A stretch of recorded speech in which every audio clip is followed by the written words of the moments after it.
ईश्वर की कृपा हमारे पास है, पर उसका अनुभव बने। तो शास्त्र कहते हैं कि सबसे अधिक दुर्लभ मनुष्य होना, पर इससे भी अधिक दुर्लभ एक और चीज है। दुर्लभ होना बहुत बड़ी बात है। मनुष्य दुर्लभ है, भगवान को दुर्लभ नहीं बताया। वो सहज प्राप्य है, वो तो प्राप्त ही है, वो तो सर्वत्र है। अनुभव करना वो दूर नहीं है, वो सर्वत्र है, सर्वव्यापक है, सभी रूपों में। ईशावास्य इदम सर्वम यत्किंचित जगत्याम जगत, सभी रूपों में है वो तो। सर्वत्र वही विद्यमान है, सूर्य चंद्र में, नक्षत्र धरा अंबर अग्नि जल वायु में, पादप वनस्पति औषधि और विविध विधाओं में वही एक है। इसे अनुभव करना है। भक्त उसे कहते हैं जिसकी मान्यता दृढ़ है।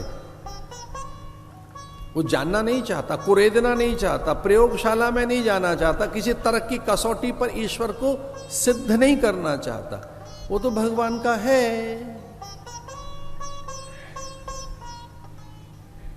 चंद्रावली बहुत गोरी थी। कुछ गोपियों ने कहा कि चंद्रावली तो नई बात कह रही है। राधा ने कहा क्या? कि वो कहती है कृष्ण मेरा है, हम सुनकर आई है।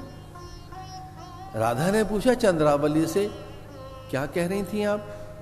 उन्होंने कहा कृष्ण मेरा है। तो सबने पूछा कि अब राधा आप क्या कहेंगी? उन्होंने कहा मैं तो एक ही बात कहती हूं, मैं माधव की हूं, मैं कृष्ण की हूं।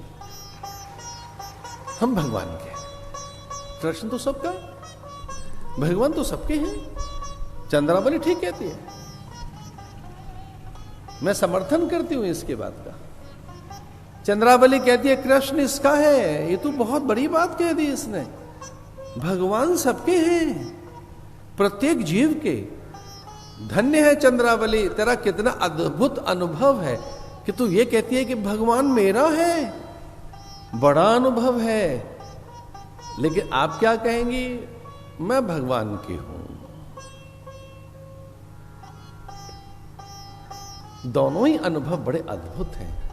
भगवान हमारे हैं, हम भगवान के हैं। वो दुर्लभ नहीं है, मनुष्य होना दुर्लभ है। पर शास्त्र कहते एक और चीज दुर्लभ है, मुमुक्षुत्वम। मनुष्य होकर उसमें सत्य की प्यास जगे, ये दुर्लभ है। दुख के बीज मिट जाएं, दुख न रहे, संशय न रहे। ये एक जो ये प्यास है, ये दुर्लभ है। मनुष्य होना तो दुर्लभ है ही, पर मनुष्य के भीतर सुख की प्यास है या सत्य की प्यास है?